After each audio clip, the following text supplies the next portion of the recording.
আলহামদুলিল্লাহি রাব্বিল আলামিন ওয়াসসালাতু ওয়াসসালামু আলা নবিয়িনা মুহাম্মদ ওয়া আলিহি ওয়া আসহাবিহি ওয়া বারাকা ওয়া সাল্লাম।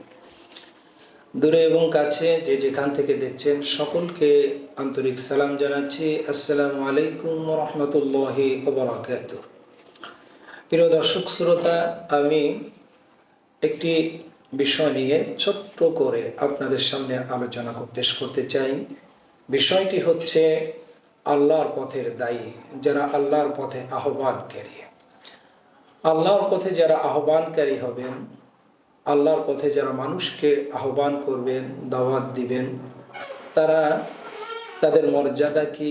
আল্লাহ রাব্বুল আলামিন কোরআনুল কারীমে তাদের মর্যাদা কি বলেছেন এবং বিশ্ব নবীকে বলেছেন, সংক্ষিপ্ত আকারে ইনশাআল্লাহ আমরা পেশ করব।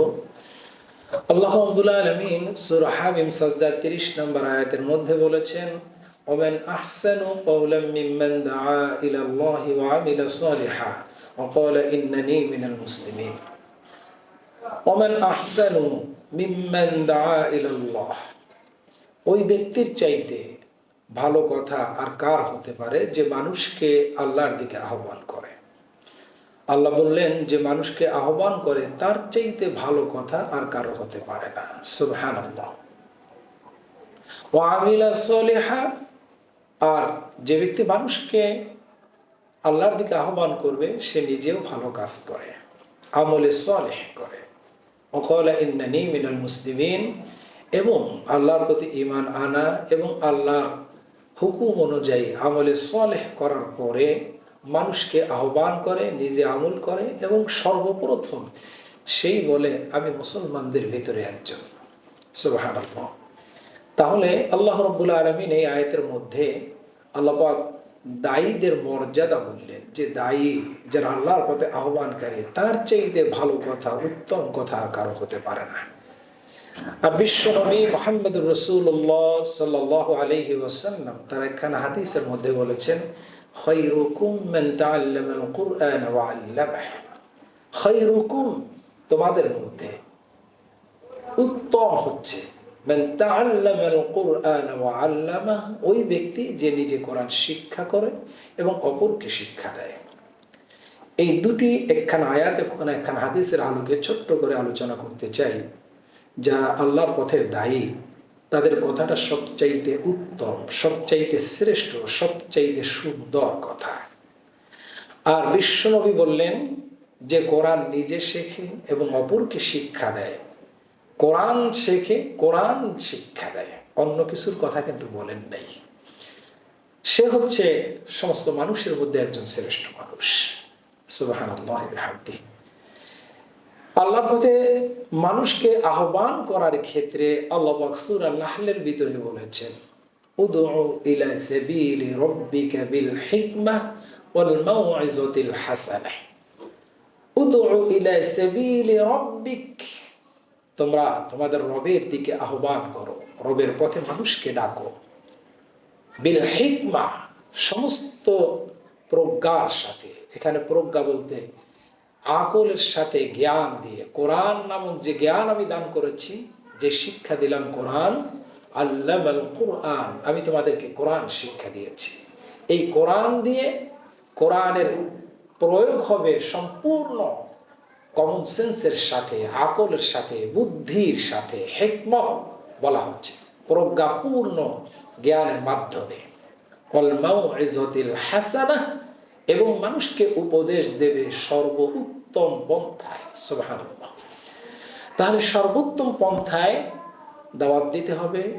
সর্বোত্তম কথা হচ্ছে একজন দায়ীর কথা, এবং কোরআন যে শেখে কোরআন দিয়েই দাওয়াত দেবে। আল্লাহ পাক অন্যত্র বলেছেন, ফাযাক্কির বিল কুরআনি মান ইয়াখাফু ওয়াঈদ, কোরআন দিয়ে মানুষকে আল্লাহর দিকে ডাকতে হবে, মানুষকে ভয় দেখাতে হবে। কারণ হচ্ছে ওমা হুয়া ইল্লা যিকরুল লিল আলামিন, এই কোরআন হচ্ছে জগৎবাসীর জন্য একটি উপদেশমালা। কোরআন উপদেশমালা, কোরআনের শিক্ষা গ্রহণ করলাম, কোরআন দিয়ে হিকমতের সাথে, প্রজ্ঞার সাথে, বুদ্ধির সাথে, কমন সেন্স সাথে মানুষকে কোরআনমুখী করতে হবে, আল্লাহর দিকে দাওয়াত দিতে হবে একজন দায়ী। কিন্তু আফসোসের বিষয় হচ্ছে আল্লাহ পাক বললেন সর্বোত্তম কথা, নবী বললেন কোরআনের কথা যে শেখে অপরকে শিক্ষা দেয় সেই সর্বোত্তম ব্যক্তি। ডাকতে হবে সর্বোত্তম পন্থায়, সর্বোত্তম ভাষা দিয়ে, সর্বোত্তম ওয়াজ দিয়ে, মাউইযা মানে সর্বোত্তম নসিহত, ওয়াজ দিয়ে ডাকতে হবে। ওয়াজ করতে হবে সবচেয়ে সুন্দরভাবে, এমন সুন্দরভাবে যেন বন্ধু ও শত্রু হয়ে যায়। ইদফা বিল্লাতি হিয়া আহসান ফাইদা আল্লাযী বাইনাকা ওয়া বাইনাহু আদাওয়াতুন কাআন্নাহু ওয়ালিয়্যুন হামীম। যে ব্যক্তি আল্লাহর দুশমন, ইমানদারদের দুশমন, নবী রাসূলদের দুশমন, আলেমদের দুশমন, সর্বোপরি ইসলামের দুশমন, এই দুশমনরা কোরআনকে এত সুন্দরভাবে, কোরআন যেই কায়দায় আল্লাহ পাক মানুষকে বুঝিয়েছেন, শিক্ষা দিয়েছেন, কোরআন হচ্ছে সম্পূর্ণ প্রজ্ঞাপূর্ণ একটি কিতাব, বিজ্ঞানময় কিতাব, মহাজ্ঞানময় একটি কিতাব, ইয়াসিন ওয়াল কুরআনিল হাকিম। এই কোরআনের দিকে সর্বোত্তম পন্থায় যখন দাওয়াত দেওয়া হবে, একেবারে শত্রুও তার বন্ধুতে পরিণত হয়ে যাবে। যখন উত্তম পন্থায় আমি মানুষের সাথে বাকবিতণ্ডা করব, মানুষের সাথে তর্ক বিতর্ক করব, মানুষের সাথে ডিবেট করব। কিন্তু আফসোসের বিষয় হচ্ছে আজকে যারা দায়ী তারা কোরআনের এই হুকুমগুলি পালন করেন না, এই হুকুমগুলির দিকে লক্ষ্য করেন না। যেখানে আল্লাহ রাব্বুল আলামিন বললেন মানুষের এমন কোনো কর্ম নাই যার সাথে সাথে লিপিবদ্ধ না হয়ে যায়, কিরামান কাতিবিন ইয়ালামুনা মা তাফআলুন। মানুষ যা করে সম্মানিত লেখকদ্বয় সাথে সাথে তা লিপিবদ্ধ করে দেয়। যেখানে আল্লাহ রাব্বুল আলামিন বললেন মা ইয়ালফিজু মিন কাউলিন ইল্লা লাদাইহি রাকীবুন আতীদ, মানুষ মুখের থেকে এমন একটা কথাও বলে না যার সাথে সাথে লিপিবদ্ধ না হয়ে যায়, রক্ষিত না হয়ে যায়। তাহলে মানুষের সকল কথা, সকল কাজ যখন হেফাজত করা হয়, সেখানে একজন আলিম তো পরিপূর্ণ একজন মুত্তাকি, একজন মুখলেস মানুষ হবে। আলিমের ক্যাটাগরি তো যে মুখলেস না, যে আলিম মুত্তাকি না, তাকে তো আলিম বলা যায় না। কারণ আলিমরা হচ্ছে ইন্নাল উলামা ওয়ারাসাতুল আম্বিয়া, সমস্ত নবীদের উত্তরাধিকারী, ওয়ারিসের দায়িত্ব, উত্তরাধিকারীর দায়িত্ব পালন করবে আলেমরা। সুতরাং আলেমরা মুত্তাকি না হয়ে কেমনে পারে? সেই আলেমদের মুখ থেকে ওয়াজের মঞ্চে বসে কোরআন ছাড়া আমরা যে ফাহেসা কথাগুলি বলি, আমরা বিভিন্ন সময় এক্সাম্পল দিতে গিয়ে, ওয়াজ করতে গিয়ে, বুঝাতে গিয়ে এমন ভাষা প্রয়োগ করি যেটা ইসলামের সাথে, কোরআনের সাথে সম্পূর্ণ বেমানান, সম্পূর্ণ সামঞ্জস্যহীন, কোনো প্রকার এটা সামঞ্জস্য না। একজন আলেম সে তো সচেতন থাকবে, বিজ্ঞ হবে, একজন প্রজ্ঞাপূর্ণ হবে। নবীরা কি প্রজ্ঞাপূর্ণ ছিলেন না? নবীরা কি হেকমতওয়ালা ছিলেন না? সেই নবীদের ওয়ারিস। কোরআন বিজ্ঞানময় হেকমতপূর্ণ একটি কিতাব আপনি পড়ছেন, তাফসীর করছেন, কিন্তু আপনি সেখানে এমন এমন কথা আমাদের ভাইদের কাছ থেকে বের হয়ে যায়। আজকের যারা দায়ী সমাজের ভিতরে এমন এমন কথা বলেন যেগুলি শ্রোতাদের ভিতরে বিশাল আকারে সমালোচনা হয়ে যায়। পরে আমাকে ক্ষমা চাইতে হয়, ব্যাখ্যা দিতে হয়।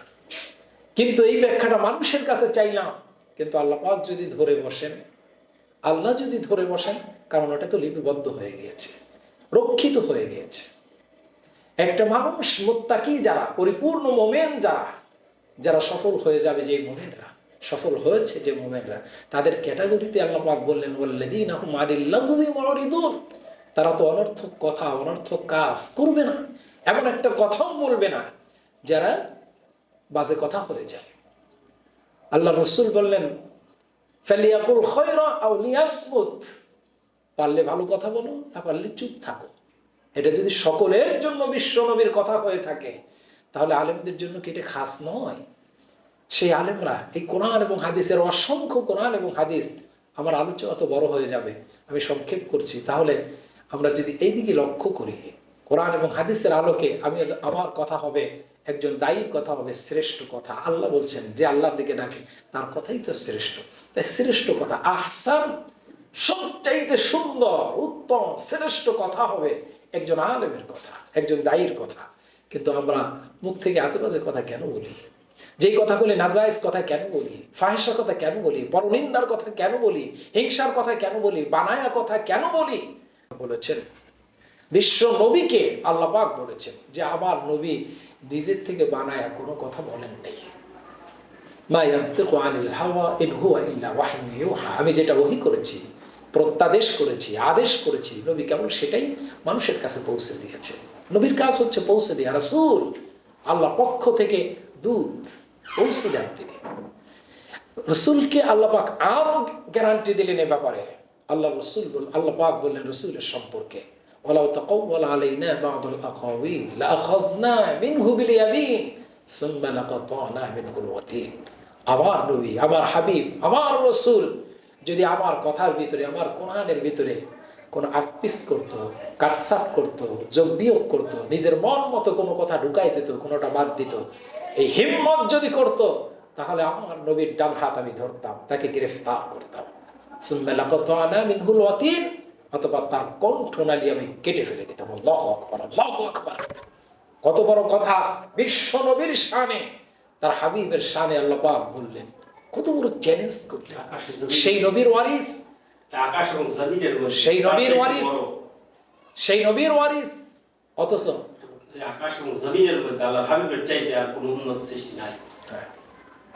তাহলে যেই নবী আকাশ এবং জমিনের মধ্যে, তার চাইতে শ্রেষ্ঠ সৃষ্টি, তার চাইতে শ্রেষ্ঠ মানব দ্বিতীয় আর কেউ নাই। আল্লাহর পরেই যার মর্যাদা আল্লাহ পাক রেখেছেন। সৃষ্টির মধ্যে আল্লাহর পরে, মাখলুকের পরে, স্রষ্টার পরের স্থানটা তিনি তার সৃষ্টির মধ্যে যাকে দিয়েছেন, তার স্থান হচ্ছে তার হাবিব, তার রাসূল। সেই নবীর সম্পর্কে এত বড় কথা হলো। সেই নবীর ওয়ারিস, সেই নবীর থেকে আমরা ইলম শিখেছি, সেই নবীর কাছ থেকে কোরআনের ব্যাখ্যা আমরা জেনেছি। এত সুন্দর সুন্দর কথা আছে, উপমা আছে, দৃষ্টান্ত আছে, ঘটনা আছে। আমার কোরআন বাদ দিয়ে বানানো এক্সাম্পল, বানানো উদাহরণ পেশ করি, এমনকি নাজায়েজ উদাহরণ পেশ করি। এমনকি আফসোসের বিষয়, বর্তমান মাহফিলের স্টেজে বসে আলেম মিথ্যা কথা বলে, ডাইরেক্ট মিথ্যা কথা বলে নিজেকে বড় করার জন্য। নাউযুবিল্লাহি মিন যালিক, আস্তাগফিরুল্লাহাল আযীম। নাম নিতে চাই না, আমি শুধু সংশোধনের জন্য বলছি, এজন্য কারো নাম নিব না। কিন্তু অসংখ্য আমাদের ভাইরা যারা মিথ্যা কথা বলেন, এমন এমন কথা বলেন যেটা শুনলেই মনে হয় মিথ্যা কথা। সামান্য সচেতন থাকলে বোঝাই যায় যেটা মিথ্যা কথা। সামান্য জ্ঞান, কমন সেন্স থাকলেই বোঝা যায় মিথ্যা কথা। নবীর নামে পর্যন্ত মিথ্যা কথা বলা হয়। একজনকে দেখলাম যে তিনি বললেন, নবী করিম সাল্লাল্লাহু আলাইহি ওয়াসাল্লাম স্বপ্নে তার ডান পাশে বসে আছেন একজন আলেম, শাইখুল হাদিস। সেই শাইখুল হাদিসের সন্তানকে তিনি শাইখুল ইসলাম, আল্লামা শফির নাম নিয়ে বিশ্ব নবী বলতেছেন, আমি আল্লামা শফির পরে শাইখুল ইসলাম হিসাবে তার নাম আজকে ঘোষণা করব। এইভাবে সে চেয়ারে বসা, প্রধান মেহমান তার পাশে একজন উপস্থাপক, সে একজন আলেম, একটা স্টেজে হাজার হাজার মানুষের সামনে এরকম কথা বলা হলো। এই ঘটনা শুনলেই তো বোঝা যায় কত বড় ঢা মিথ্যা। বিশ্বনবী বললেন, আমার নামে যদি কেউ মিথ্যা কথা বলে, মাকআদাহু মিনান নার, সে যেন তার জাহান্নামে তার স্থান করে নেয়। একজন আলেম হয়ে রাসূলের এই হাদিস ফলো করলাম না আমি। আফসোসের বিষয়। আবার আমার বক্তব্য অনেক দীর্ঘ হয়ে যাবে। আমি আপনাদেরকে যেটা বুঝাতে চাই তা হচ্ছে, একজন আলেম, একজন দায়ী, তার গুণাগুণ থাকবে যে তিনি সর্বোত্তম ভাষায়, আল্লাহর শিখানো ভাষা দিয়ে, রাসূলরা যেই ভাষা দিয়ে যেইভাবে দাওয়াত দিয়েছেন, তাদের ওয়ারিস হিসাবে, তাদের উত্তরাধিকারী হিসাবে কোরআন এবং সুন্নাহকে সেই সুন্দর ভাষায় প্রয়োগ করবেন। কোরআনের চাইতে সুন্দর ভাষা, আমরাই তো বলি, কোরআনের চাইতে সুন্দর ভাষা আর কার হতে পারে? ওমান আসদাকু মিনাল্লাহি কিলা, আল্লাহর চাইতে সত্য কথা, সুন্দর কথা আর কার হতে পারে? সুতরাং আল্লাহর কথা দিয়ে, রাসূলের কথা দিয়ে আমরা মানুষকে আহ্বান করব, দাওয়াত দেব, আমরা এক্সাম্পল দেব, দৃষ্টান্ত দেব কোরআনের আলোকে। কোনো বানানো কথা নয়, কোনো কিস্সা কাহিনী নয়। কোরআন দিয়ে কথা বললে 2 ঘন্টার মধ্যে একটা সাবজেক্ট ক্লিয়ার করা যায় না। কেন আমি বাজে কথা বলি? তার মানে কি আমার যোগ্যতার? এখানে তো নিজের ব্যক্তিত্বের ব্যাপার, নিজের যোগ্যতা মানুষের কাছে ফলপ হয়ে যায়, ধরা খেয়ে যায়, দৌরাত্ম ধরা খেয়ে যায়। এটা তো নিজেকেই অপমান নিজে করলাম। আমরা কতটা মানে বেয়াকুব! আল্লাহ পাক যেন আমাদেরকে সত্যিকারের আলেম হয়ে, জ্ঞানবান আলেম হয়ে, প্রজ্ঞাবান আলেম হয়ে সর্বোত্তম পন্থায় কোরআন সুন্নাহর আলোকে আল্লাহর দিকে আহ্বান করতে পারে। যা দায়ী আল্লাহ পাক সকলকে সে তৌফিক দান করুন। হাযা মা ইনদি ওয়াল ইলমু ইনদাল্লাহ আলাইহি তাওয়াক্কালতু ওয়া ইলাইহি উনীব। আসসালামু আলাইকুম ওয়া রাহমাতুল্লাহি ওয়া বারাকাতুহু।